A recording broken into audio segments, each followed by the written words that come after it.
السلام عليكم أعزائي المشاهدين. وكالة الأنباء العراقية المستقلة.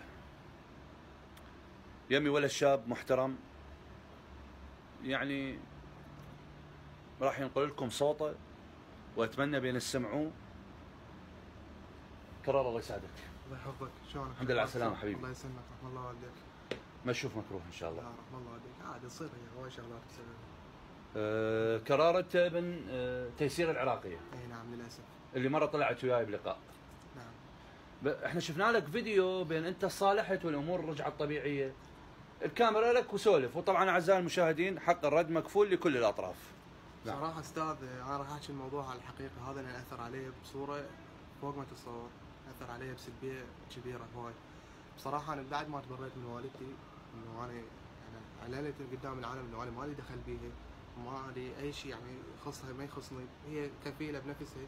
ظلت تدز علي عالم انه بس تريد تتواصل وياي، انه بس تريد تلقي فرصه على مود انه تاخذ غايتها في موضوع معين. فانا كان جوابي دائما رفض، انه انا ما اتقبلها، هي الواقع اللي هي بيه انا ما راح اتقبلها طبعا، لان انا ما اقبل على الغلط. انا حضرتك طالب كليه؟ طالب كليه ومجتهد؟ اي مجتهد الحمد لله والشكر. نعم. اي فاستاذ انا ما اقبل على الغلط، انا تربيت يعني ببيئه كلش مثقفه ومحترمه ومقدره. فبصراحه لحد شهر الثامن اجاني شخص قال لي كرار انما على الرسول الى البلاغ. انا جايب لك فيديو وجايب لك كلام وجايب لك رقم. جاب الفيديو شنو هو؟ كان يقول لي الفيديو شفت الفيديو بوالدتي متعرضه للضرب. قلت له شنو هاي؟ كان يقول لي والله امك تقول الله يساعدك الله يخليك، اذا عندك غيره واذا عندك رجوله ساعدني. بصراحه استاذ انا اليوم لو عدوي يتنخى بي اوقف له، انه خاصه هيك موضوع بصراحه ما قدرت اتجاوزه. لان انا يعني ادافع عن المراه، عن اي مراه مظلومه كان هي او غيرها. يعني اخوتها؟ اي يعني انا اخوتي كبير. زين. اي فاستاذ خابرتها يا شنو الموضوع شنو السالفه؟ قالت لي والله بصراحه انا رجلي يسحب علي سكينه ويضربني ويقتلني، تعالي لو طلعي للملاهي والنوادي الليليه وتجيبي لي فلوس. لو قلت لك خلاص وانا عارفه الفن وابتعد عني. يابا شنو المطلوب مني؟ شنو تريدي؟ كان قال لي والله انا بصراحه اريدك تساعدني. قلت له بصراحه انا راح اساعدك اسويها لله، بس وراها انت بطريقك وانا بطريقتي. يعني طلعت الفيديو انت يعني صالحته وقالت هي نعم جيت الموضوع استاذ.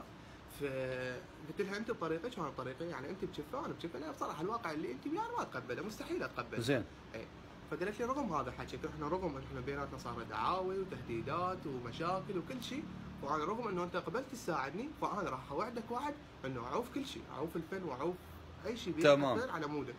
لان انا انصدمت، يعني انا الام اللي كنت اتوسل بها بس اريد اصلحها واريد ابعدها عن هذا الطريق، معقوله يعني هي تطلب من هذا الشيء؟ فقلت لها يعني قلت هاي فرصه. اي فرصه يعني ما تتعاون صح. بصراحه.